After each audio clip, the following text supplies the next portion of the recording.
नमस्कार विद्यार्थी मित्रांनो, माझं नाव प्रशांत सोनूने आणि स्वागत आहे तुमचं माझं युट्यूब चॅनल ITI इन्स्ट्रक्टर प्रशांतवरती. मित्रांनो, आपण नेहमीची मोस्ट इम्पॉर्टंट क्वेश्चन सिरीज चालू केली होती. त्यापैकी आज इलेक्ट्रिशियन सेकंड इयरचं जे चौथं मॉड्यूल आहे, AC single phase induction motor, त्याचा पार्ट 1 मी या आधीच्या व्हिडिओमध्ये अपलोड केलेला आहे. आज आपण पार्ट 2 बद्दल डिस्कस करणार आहोत.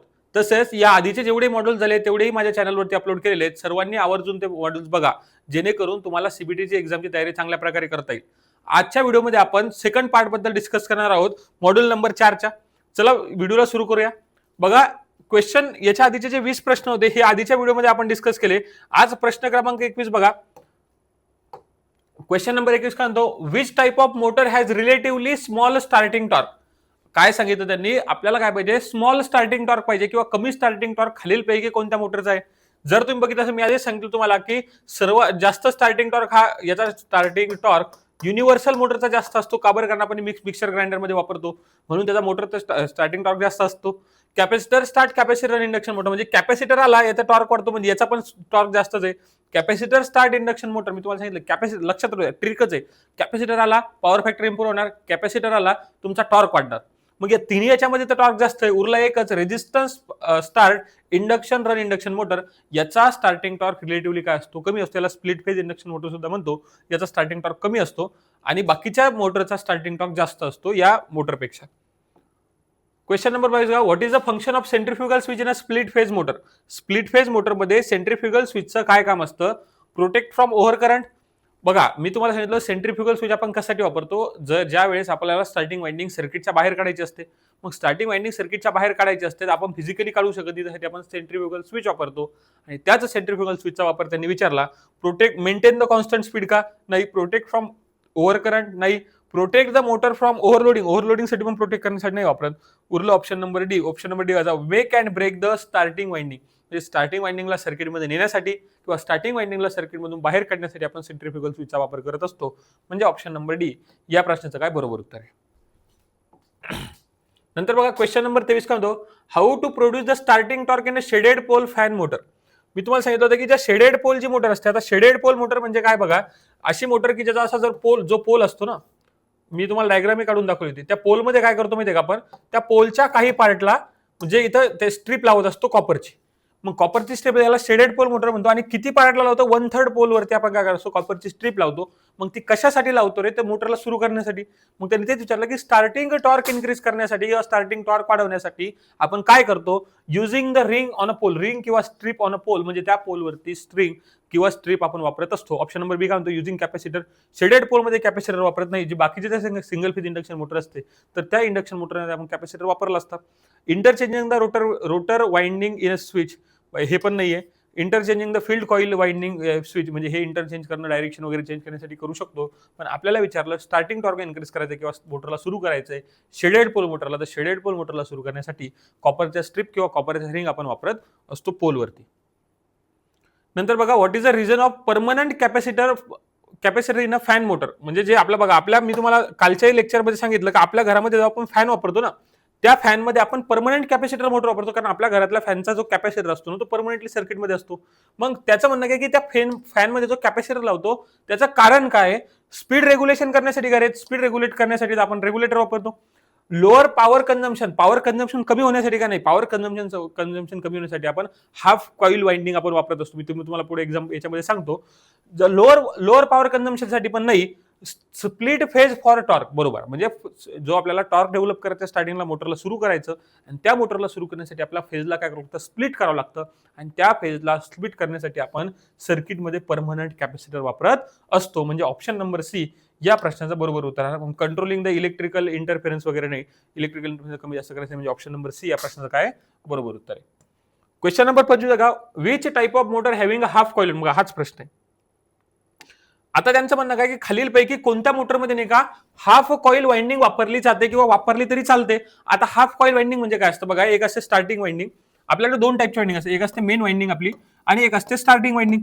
मेन वाइंडिंगला आपण फुल कॉईल वरती करतो, म्हणजे maximum number of turns main winding मध्ये राहतो. आता स्टार्टिंग वाइंडिंग मध्ये काय करतो आपण, ज्या कॉईलचे जे टर्न वापरतो ना, त्या कॉईल मध्ये किती हाफ कॉईल वापरतो, म्हणजे अर्धेच नंबर ऑफ टाइम्स वापरतो. हे कधी करायचं तुम्हाला सांगतो. बघा आपल्याला सिंगल फेज इंडक्शन मोटर जर फॅन असेल ना, टॉर्क जास्त लागतो का नाही लागत, पॉवरही जास्त लागत नाही. म्हणजे अशा वेळेस ज्यावेळेस आपल्याला काय म्हणजे का जास्त टॉर्कची आवश्यकता नाहीये आणि आपल्याला विजेची सुद्धा बचत करायची. आता विजेची बचत बघा, कॉईल मला सांगा नंबर ऑफ टर्न्स कमी पडल्या, नंबर ऑफ टर्न्स हाफ झाल्या, म्हणजे तुमचा कॉपर वाचणार. कॉपर वाचला म्हणजे पैसाही वाचणार, पैसा वाचला सोबत सोबत काय इलेक्ट्रिक कन्झम्पशन वाचणार. आणि या सगळ्या गोष्टी करण्यासाठी आपण काय असतो, हाफ कॉईल वाइंडिंग वापरतो. मग ते कुठं वापरतो, जे ज्या ठिकाणी आपल्याला काय करेल, तुम्ही विचार करा, ज्या ठिकाणी आपल्याला टॉर्कची कमी आवश्यकता आहे. आणि टॉर्कची कमी आवश्यकता कुठे, मिक्सरमध्ये टॉर्कची कमी आवश्यकता नाही, कारण मिक्सरमध्ये टॉर्क जास्त पाहिजे. ग्राइंडर वगैरे, ग्राइंडरमध्ये पण सुद्धा टॉर्क काय पाहिजे, जास्त पाहिजे. आता सिलिंग फॅन बघा, सिलिंग फॅनला काही लटक म्हणजे सिलिंग फॅनचा टॉर्क आपल्याला कमी असला तरी चालतो, स्पीड चांगली पाहिजे. पण टॉर्क आणि स्पीड मध्ये फरक असतो. टॉर्क म्हणजे त्याची ताकद, किती ताकद म्हणजे किती ताकदीने तो फिरू शकतो एखाद्या गोष्टीला, आणि स्पीड म्हणजे नॉर्मली ज्या स्पीडने फिरतो तो. म्हणजे सिलिंग फॅन मध्ये आपल्याला स्पीड चांगली पाहिजे असेल, टॉर्क कमी असला तरी चालतो. म्हणून आपण जे हाफ कॉईल वाइंडिंग आहे ना, हे आपण सिलिंग फॅन मध्ये वापरत असतो. वॉशिंग मशीन मध्ये सुद्धा लोड असतो वॉशिंग मशीनवरती. मला सांगा, फॅनला दुसरं काही कनेक्ट असतं, एखाद्या फॅनला तुम्ही बेल्ट लावून एखाद्या गोष्टीला फिरवता का, नाही फिरवत. तसं बाकीच्या याला मिक्सर ग्राइंडर मध्ये तो मिक्सरचं भांडं फिरवावं लागतं, त्याला ग्राइंडर मध्ये ते पूर्ण ग्राइंड करावं लागतं. आणि वॉशिंग मशीन मध्ये सुद्धा ते कपडे वगैरे असतात, ते पूर्ण ट्रॉलीला फिरवावं लागतं. म्हणजे ऑप्शन नंबर सी या प्रश्नाचं कारण बरोबर उत्तर राहणार. बघा, why the running winding is place at the bottom of the core. आता काय असतं माहितीये का, तुम्ही डायग्राम मध्ये कसं असू द्या, पण ज्यावेळेस आपण काय करतो, स्ट्रक्चर बनवतो ना सिंगल फेज इंडक्शन मोटरचं, त्या सिंगल फेज इंडक्शन मोटरमध्ये जी स्टार्टिंग वाइंडिंग असते ती टॉप वरती ठेवतो आणि रनिंग वाइंडिंग ही ही बॉटमला ठेवत असतो. आता हे स्ट्रक्चरमध्ये तुम्हाला आता फिजिकली असं नोटीस होत नाही, पण ज्यावेळेस ठेवतो ना, मग आता टॉपला आणि बॉटमला का ठेवतात बघा. स्टार्टिंग वाइंडिंगचा नाही का, म्हणजे रनिंग वाइंडिंगला जे असते ना, म्हणजे रनिंग वाइंडिंग आपल्याला मॅक्झिमम टाइम ते कशामध्ये राहणार आहे, सर्किटमध्ये राहणार. तर इथं नाही का बॉटमला फ्लक्स लिंकेज जास्त होतं. आता फ्लक्स लिंक जास्त झाला म्हणजे ती कॉईल इंडक्टिव्ह इन नेचर बनते. म्हणजे आपल्याला मॅक्झिमम फ्लक्स त्याच्यासोबत काय लिंक होतो आणि आपल्याला काय करावं लागत असतं, काय म्हणतात त्याला, फ्लक्स लिंकेज म्हणजे इंडक्टिव्ह त्याचं नेचर जास्त वाढवावं लागतं. म्हणून आपण त्या कॉईलला कुठे ठेवत असतो, बॉटम मध्ये ठेवत असतो. अजून याच्यावरती काय प्रश्न विचारतात बघा, जी स्टार्टिंग वाइंडिंग असते ना, स्टार्टिंग वाइंडिंगचा रेजिस्टन्स कसा असतो, जास्त असतो, आणि काय असतो, इंडक्टन्स कसा असतो, कमी असतो. पण जी रनिंग वाइंडिंग असते, रनिंग वाइंडिंगचा इंडक्टन्स जास्त असतो आणि रेजिस्टन्स काय असतो, कमी असतो. हे सुद्धा एक्झाम मध्ये विचारतात. मग आता मी काय सांगितलं, आपण बॉटमला काय ठेवतो, कारण फ्लक्स लिंकेज जास्त करायचं. फ्लक्स लिंकेज जास्त झालं याचा अर्थ ते इंडक्शन तिथं जास्त होणार आणि इंडक्टिव्ह इन नेचर ते बनणार. म्हणजे बघा, याच्यात काय विचारलं, to get the low resistance करण्यासाठी टू लो इंडक्टन्स का नाही, इंडक्टन्सला उलट जास्त करायचं आपल्याला. To get the high resistance पण नाही, to get the high inductance, म्हणजे ऑप्शन नंबर डी या प्रश्नाचं बरोबर उत्तर आहे. आपण जी रनिंग वाइंडिंग असते, आपली रनिंग वाइंडिंगला बॉटमला याच्यासाठीच प्लेस करतो की आपल्याला काय करावं लागतं, इंडक्टन्स त्या कॉईलचा जास्त ठेवावा लागतो. म्हणून या प्रश्नाचं बरोबर उत्तर ऑप्शन नंबर डी. बघा, नंतरचा प्रश्न काय म्हणतो, what is the application of shaded pole motor. Shaded pole मोटरचं ऍप्लिकेशन काय. बघा, मी पहिले सांगितलं की शेडेड पोल मोटर ही अशी मोटर आहे ज्या मोटरमध्ये टॉर्क कमी असतो. मग टॉर्क कमी असतो म्हणजे त्याला अशा ठिकाणी वापरत ज्या ठिकाणी आपल्याला टॉर्कची जास्त आवश्यकता नाही. आता टॉर्क कुठे जास्त लागतो, लॉजिक सांगतो मी तुम्हाला. ज्याही ठिकाणी आपल्याला एखाद्या गोष्टीला खिचावं लागतं ना, एखाद्या गोष्टीला फिरवावं लागतं किंवा एखाद्या गोष्टीला त्या मोटर सोबत कनेक्ट करायचं, समजा तिथं टॉर्क जास्त लागतो. मला सांगा, आता मी अजून एक तोच एक्झाम्पल मला सांगा, सिलिंग फॅन. मी सांगितलं सिलिंग फॅन मध्ये नाही, पण बघा सिलिंग फॅनची आपल्याला स्पीड जास्त पाहिजे, पाते वगैरे लावलेले असतात, म्हणजे रिलेटिव्हली थोडा चांगला टॉर्क पाहिजे असतो तिथं. एवढाही जास्त नाही पाहिजे, पण चांगला पाहिजे असतो. वेट ग्राइंडरमध्ये टॉर्क जास्त पाहिजे, मशीनमध्ये टॉर्क जास्त पाहिजे. पण तुम्ही हेअर ड्रायर बघितलं असेल, या सगळ्यात बघा या ऑप्शन पैकी हेअर ड्रायर एक असा ऑप्शन आहे की ज्या ठिकाणी आपल्याला टॉर्कची आवश्यकता नसते. मग जो application shaded pole induction motor सुद्धा नाही का, हेअर ड्रायर जे तुम्ही बघता ना, त्या हेअर ड्रायर मध्ये शेडेड पोल इंडक्शन मोटर वापरली जाते. म्हणजे ऑप्शन नंबर ए या प्रश्नाचं बरोबर उत्तर आहे. नंतर बघा, which type of single phase motor use to hard drive. आता हार्ड ड्राईव्ह मध्ये खालीलपैकी कोणती मोटर वापरली जाते. आता बघा, हार्ड डिस्क किंवा हार्ड ड्राईव्ह किंवा हार्ड डिस्क मध्ये कोणत्या प्रकारची सिंगल फेज मोटर वापरली जाते. बघा, हार्ड डिस्क म्हणजे काय असतं माहितीये का, एक ज्याच्यामध्ये तुम्ही डेटा वगैरे स्टोअर करताना त्याच्यामध्ये काय एक डिस्क असते. मग तो डेटा एखादी डिस्क कंटिन्यू म्हणजे फिरते आणि फिरल्यानंतर त्याच्यावरती डेटा राईट आणि होतो. म्हणजे तुम्ही एखादी फाईल त्याच्यात सेव्ह केली तर ती डिस्क फिरते आणि फिरता फिरता त्याच्यात डेटा सेव्ह होतो. आणि ती तुम्हाला फाईल ऍक्सेस करायची असेल तरी सुद्धा त्या ड्राईव्हला काय लागतं, त्या मोटरला फिरवावं लागतं. मग अशा ठिकाणी काय करावं लागतं, याच्यात काय अँगल वाईज ऑपरेशन असतं. अँगल वाईज म्हणजे जसं स्टेप बाय स्टेप फिरली पाहिजे मोटर. म्हणजे कम्प्लिटली पूर्ण रोटेशन न घेता ते काय अर्धी जरी, म्हणजे अर्ध समजा, मला सांगा एक्झाम्पल, जुन्या काळात एक एक्झाम्पल सांगतो तुम्हाला, रिलिव्हंट नाहीये पण सांगतो. बघा, जुन्या काळात ते नाही का असे गोल डिस्क राहायचे, त्या डिस्कवरती गाणं रेकॉर्ड व्हायचं. मग त्यात तुम्ही काय करायचं, ते गाणं याच्यावरती हे लाईन, त्या जो काही पॉईंट होतो, पॉईंट घासत राहायचा आणि गाणं वाजायचं. मग त्याच्यात नाही का तो डेटा ऑलरेडी सेव्ह केलेला राहायचा, म्हणजे रेकॉर्ड केलेला राहायचं. रेकॉर्ड केल्यानंतर त्या लाईनवरती काय राहायचं, ते गाणं सेव्ह राहायचं. बाकी तर काही इलेक्ट्रॉनिक वस्तू नव्हती तिथं. मग त्याच्यातून तो आउटपुटला ज्यावेळेस तो उलटा फिरायचा, म्हणजे सरळ फिरला तर समजा रेकॉर्डिंग झाली, आणि ज्यावेळेस त्याला पुन्हा फिरवलं त्या लाईनवरती तर ते रेकॉर्डिंग आपल्याला आवाज यायचा. मग अशाच पद्धतीने काय, ज्यावेळेस आपण डेटा राईट करतो ना, त्यावेळेस ही मोटरला फिरवावं लागतं. पण फिरवताना आपल्याला अँगल वाईज रोटेशन पाहिजे असतं, आणि अशी एकच मोटर जी अँगल वाईज रोटेशन प्रोव्हाइड करते त्याला आपण स्टेपर मोटर म्हणतो. त्या नावात बघा, स्टेप वाईज रोटेशन जी मोटर प्रोव्हाइड करते. अजून एक याचा एक्झाम्पल सांगतो, जी घडीमध्ये जी मोटर बसवली असते तिथे सुद्धा स्टेपर मोटर असते. आणि अशा ठिकाणी ज्या ज्या ठिकाणी स्टेप वाईज तुम्हाला मोटरला एकदा बघा, एक बटन चालू केलं मोटर कंप्लीट रिव्हॉल्व होणार, पण तुम्हाला असं करायचं की 90 डिग्री फिरली पाहिजे किंवा 30 डिग्रीच फिरली पाहिजे. मग अशा ठिकाणी स्टेपर मोटर वापरली जाते. म्हणजे ऑप्शन नंबर ए या प्रश्नाचं काय बरोबर उत्तर राहणार. मग बघा नंतर, which function of centrifugal switch use in a capacitor start capacitor run induction motor. काय सांगितलं बघा, मोटरचं नाव काय, capacitor start capacitor run induction motor आहे. कोणतं बघा, capacitor start capacitor run induction motor आहे. आणि या मोटरमध्ये त्यांचं म्हणणं काय की जो सेंट्रिफ्युगल स्विच आपण वापरला तो कशासाठी वापरतो. आता बघा, disconnect the running winding after the reach 75% to 80% of speed.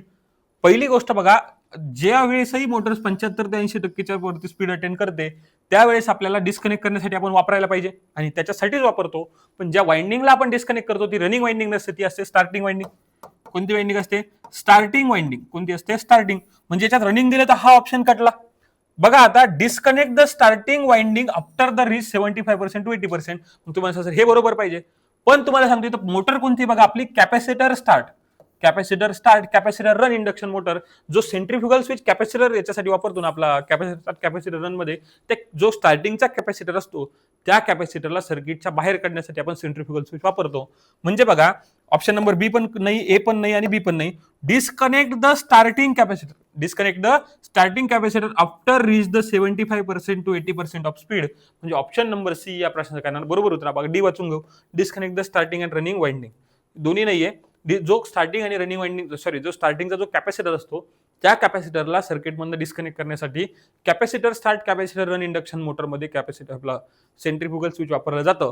बाकीच्या मोटरसाठी जर असतं ना तर बाकीच्या मोटरसाठी कदाचित बी उत्तर याचं बरोबर असतं, पण इथं उत्तर म्हणजे प्रश्न काय झाला, कॅपॅसिटर स्टार्ट कॅपॅसिटर रन, तर ऑप्शन नंबर सी या प्रश्नाचं बरोबर उत्तर राहील.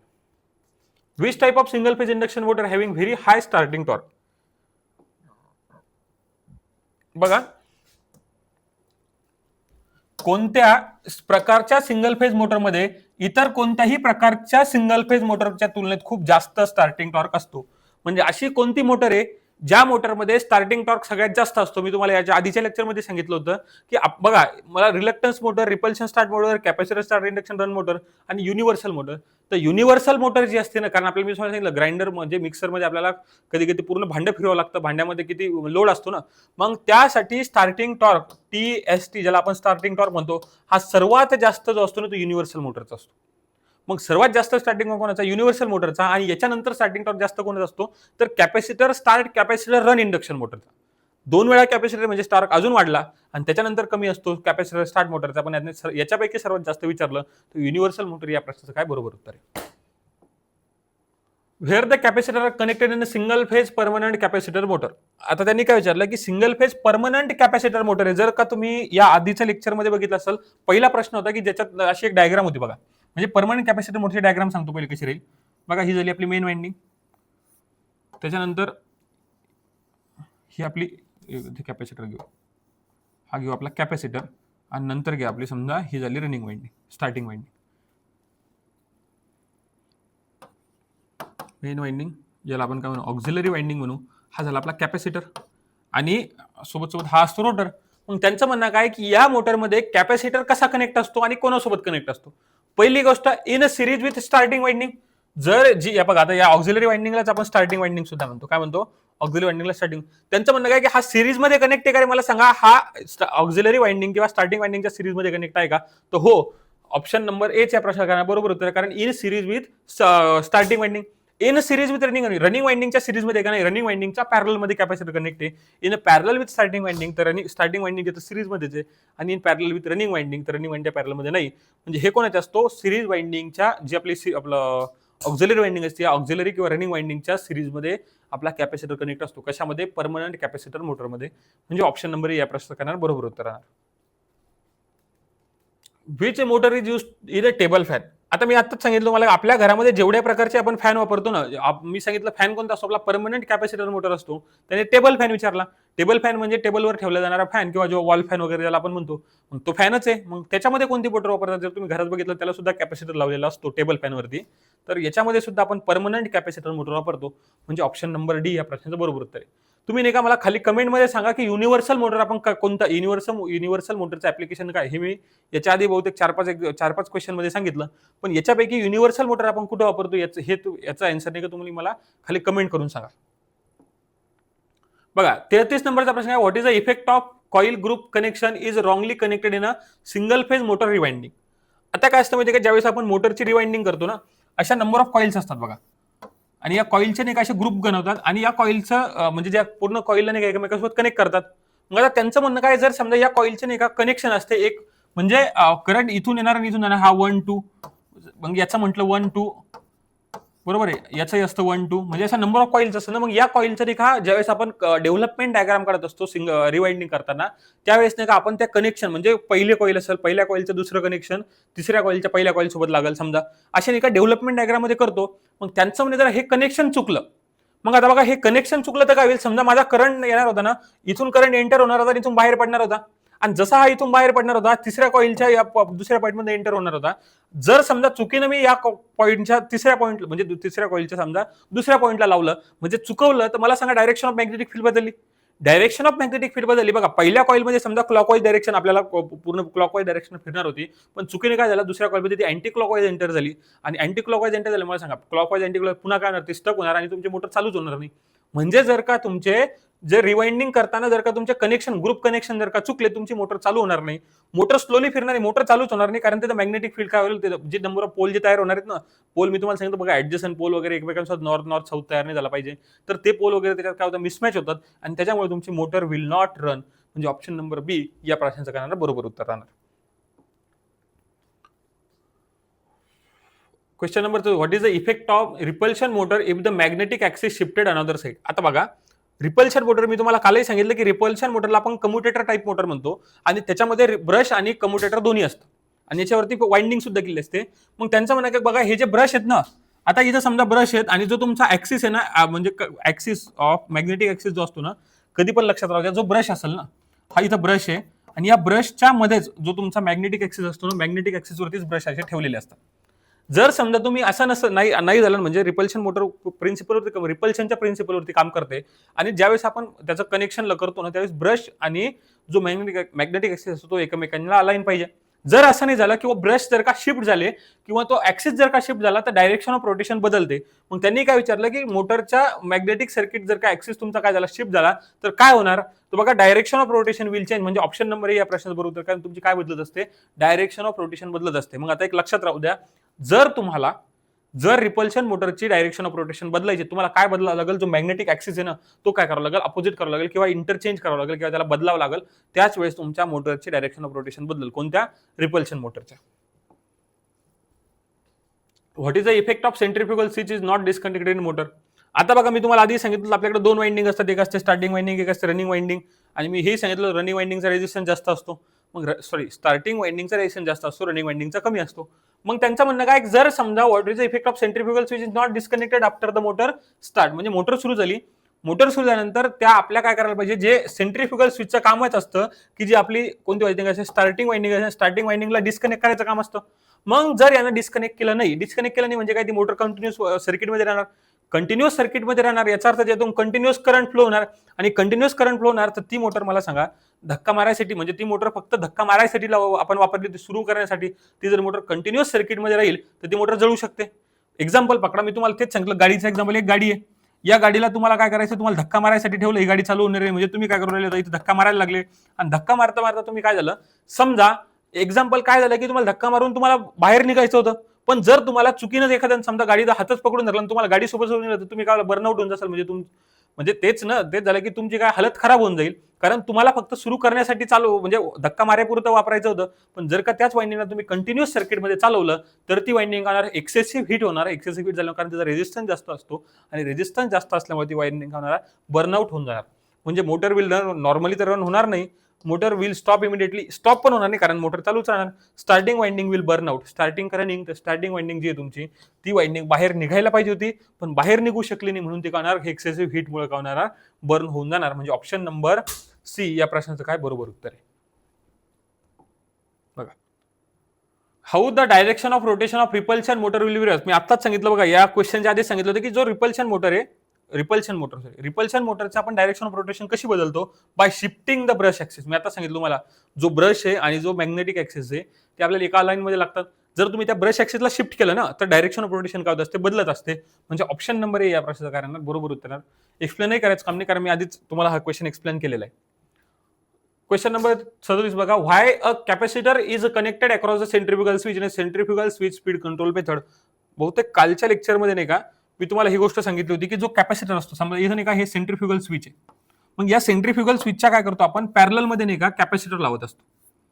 पॅरल मध्ये काय लावतो रे, कॅपॅसिटर लावतो. मग हा कशासाठी लावतो माहितीये का, काय होतं की ज्यावेळेस आपण सेंट्रिफ्युगल स्विच ऑपरेट होतो ना त्यावेळेस इथं स्पार्किंग होते कॉन्टॅक्टवरती आणि त्या कॉन्टॅक्टच्या स्पार्किंगला किंवा आपण इंटरफेरन्स म्हणतो, या इंटरफेरन्सला कमी करण्यासाठी आपण पॅरलल मध्ये, कशामध्ये, पॅरलल मध्ये सेंट्रिफ्युगल स्विचच्या कॅपॅसिटर लावतो. तर त्यांनी तेच विचारलं की कनेक्ट अक्रॉस कॅपॅसिटर म्हणजे पॅरलल मध्ये का कनेक्ट करतो, to maintain the constant speed नाही, टू प्रोटेक्ट फ्रॉम ओव्हरलोडिंग साठी नाही, to improve the power factor improve करण्यासाठी नाही, मोटरमध्ये पॉवर फॅक्टर इम्प्रूव्ह करण्यासाठी. हा क्वेश्चन मी याच्या आधी एक्सप्लेन केलेला आहे. To reduce the sparks in contact, म्हणजे जे कॉन्टॅक्ट असतो त्या कॉन्टॅक्टवरती जो स्पार्क होणार, इथं जो स्पार्किंग होणार आहे त्या स्पार्किंगला रिड्यूस करण्यासाठी आपण कॅपॅसिटर वापरत असतो. असं का होतं माहिती आहे का, कारण कॅपॅसिटरची प्रॉपर्टी, कॅपॅसिटर काय करतो, अपोज करत असतो सडन चेंज इन व्होल्टेजला. मग सडन चेंज इन व्होल्टेजला अपोज करतो, त्याच प्रॉपर्टीमुळे इथं स्पार्किंग करत असते, कमी होत असते. What is the effect of some slots of a split phase induction motor left out? काय केलं त्यांनी, लेफ्ट आउट केला winding after the completion of concentrating winding. आता बघा इथे हे लय महत्वाचं आहे की स्प्लिट फेज मोटर मधील काही स्लॉट एकाग्र वळण पूर्ण झाल्यानंतर वाइंडिंग न करता बाहेर पडल्यास काय परिणाम होतो. म्हणजे याच्यात काय, समजा मी एक्झाम्पल सांगतो मला, असे नाही का हे आपल्या आर्मेचरचे स्लॉट आहेत, या आर्मेचरच्या स्लॉट मध्ये नाही का आपल्याला काय करायचं होतं, वाइंडिंग ठेवायची होती. मग त्यांचं म्हणणं काय की कॉन्सन्ट्रेटिंग वाइंडिंग आहे. मग कॉन्सन्ट्रेटिंग वाइंडिंगचं लक्षात राहू द्या की कॉन्सन्ट्रेटिंग वाइंडिंग जे असते ना त्याचं डेफिनेशन नावातच आहे की सगळीच्या सगळी वाइंडिंग नाही का एक नाही तर दोन स्लॉटमध्ये ते ठेवतात. म्हणजे जर डिस्ट्रीब्युशन वाइंडिंग असते तर प्रत्येक स्लॉटमध्ये इक्वल अमाऊंट ऑफ वाइंडिंग आली असती, पण कॉन्सन्ट्रेटिंग वाइंडिंग काय असतं माहिती का, एक नाही तर दोन स्लॉटमध्ये सगळीच्या सगळी वाइंडिंग एका स्लॉटमध्ये ठेवली जाते, यालाच कॉन्सन्ट्रेटिंग वाइंडिंग म्हणते. मग त्यांचं म्हणणं काय की बाकीचे स्लॉट रिकामे राहिले, म्हणजे कॉन्सन्ट्रेटिंग वाइंडिंग केले तुम्ही आणि काही स्लॉट जर का रिकामे राहिले, याचा परिणाम काय होईल, तुम्हाला वाटत असेल की काय होईल, मोटर चालू नाही का, मोटर कमी स्पीडने फिरेल. पण लक्षात ठेवा कॉन्सन्ट्रेटिंग वाइंडिंगची प्रॉपर्टीज आहे की ती सगळीच्या सगळी वाइंडिंग काय करावं लागते, एका स्लॉटमध्ये किंवा काही स्लॉटमध्ये ठेवतात, बाकीचे स्लॉट बाय डिफॉल्ट त्याच्यामध्ये खाली राहतात, त्याच वेळेस ती वर्क करते, म्हणून त्याला कॉन्सन्ट्रेटिव्ह वाइंडिंग म्हणते. जर आपण स्लॉट सगळ्या याच्यामध्ये डिवाइड केले असतं ना याला डिस्ट्रीब्युटेड वाइंडिंग म्हटलं असतं. मग आता कॉन्सन्ट्रेटिव्ह वाइंडिंगची प्रॉपर्टीज आहे की काय स्लॉट खाली ठेवावे लागतात, मग त्यामुळे काय होईल, वर्क्स नॉर्मली, म्हणजे ती मोटर ऑटोमॅटिकली काय करायला लागेल, नॉर्मली जशी काम करते तशीच करेल, कारण त्याच्या प्रॉपर्टीमध्ये आहे की आपल्याला कॉन्सन्ट्रेटिव्ह वाइंडिंगला एका स्लॉटमध्ये कॉन्सन्ट्रेटिव्ह पुट करावं लागतं, बाकीच्या स्लॉटला खाली ठेवावं लागतं. आणि तेच त्यांनी क्वेश्चनमध्ये विचारलं काय होईल, तर तुमची मोटर काय करेल, नॉर्मली काम करायला लागेल. नंतरचा प्रश्न बघा, how the radio interference can be suppress in a centrifugal switch method of a speed control in a universal motor. बघा मी तुम्हाला मगाशी सांगितलं की जो आपण सेंट्रिफ्युगल स्विच असतं ना, या सेंट्रिफ्युगल स्विचच्या पॅरलल मध्ये आपण कॅपॅसिटर लावतो. याचं काम काय असतं की म्हणजे इथे जे स्पार्किंग असते किंवा इथे जे इंटरफेरन्स जो तयार होणार आहे त्या इंटरफेरन्सला किंवा त्या स्पार्किंगला सप्रेस करण्यासाठी किंवा त्याला दाबण्यासाठी किंवा त्याला कमी करण्यासाठी आपण तो कॅपॅसिटर वापरतो. आणि तेच विचारलं यांनी कशासाठी वापरतो, बघा बाय कनेक्टिंग कॅपॅसिटर, म्हणजे त्यांनी याच्यासाठी काय करायचं, म्हणजे विचारलं की रेडिओ इंटरफेरन्स जर का तुम्हाला सप्रेस करायचा आहे, कमी करायचा आहे, इंटरफेरन्स कमी करायचा आहे, तुम्ही काय करणार, त्या स्विचच्या अक्रॉस काय करणार, तुम्ही कॅपॅसिटर कनेक्ट करणार by connecting the capacitor across the centrifugal switch. म्हणजे ऑप्शन नंबर ए बरोबर आहे. By connect the capacitor in series मध्ये अक्रॉस म्हणजे काय असं पॅरलल मध्ये कनेक्ट करावा लागतो, आणि ऑप्शन नंबर ए या प्रश्न करणार बरोबर उत्तर राहणार. बघा नंतर काय, by adding the compensating winding आपण डीसी मशीन मध्ये वापरतो, किंवा जी आपण काय म्हणतो त्याला जे आर्मेचर रिएक्शन असते, आर्मेचर रिएक्शनला कमी करण्यासाठी आपण कंपन्सेटिंग वाइंडिंग वापरत असतो. By connect the inductor in series with centrifugal switch. Inductor आपण ओव्हर करंटच्या म्हणजे ज्या सडन चेंजिंग करंटला अपोज करण्यासाठी इंडक्टर वापरत असतो. अशा पद्धतीने बघा टोटल 40 क्वेश्चन आपण सिंगल फेज इंडक्शन मोटर बद्दल बघितले, आणि याच 40 क्वेश्चन पैकी तुम्हाला एक्झाम मध्ये ऍज इट इज प्रश्न बघायला मिळतील. निमीच्या टेस्ट सिरीज मधले क्वेश्चन आहेत. अशाच पद्धतीचे प्रश्न जर तुम्हाला अजून बघायचे असतील तर माझ्या चॅनलवरती मी ऑलरेडी बाकीचे मॉड्यूल्स अपलोड केलेले आहेत. आज आपलं जे चौथं मॉड्यूल होतं सिंगल फेज इंडक्शन मोटर हे कंप्लीट झालं. याच्यानंतर 5वं मॉड्यूल आपण या व्हिडिओ म्हणजे या चॅनलवरती टाकणार आहे. त्यासाठी तुम्ही चॅनलला सबस्क्राईब करून ठेवा. व्हिडिओ आवडला असेल तर व्हिडिओला लाईक करा आणि हा व्हिडिओ नक्की शेअर करा तुमच्या इलेक्ट्रिशियन सेकंड इयर वाल्या मित्रांना जेही सीबीटीची तयारी करत आहेत. तोपर्यंत आजचा व्हिडिओ इथंच संपला. भेटूया आपण एखाद्या नवीन व्हिडिओमध्ये. धन्यवाद.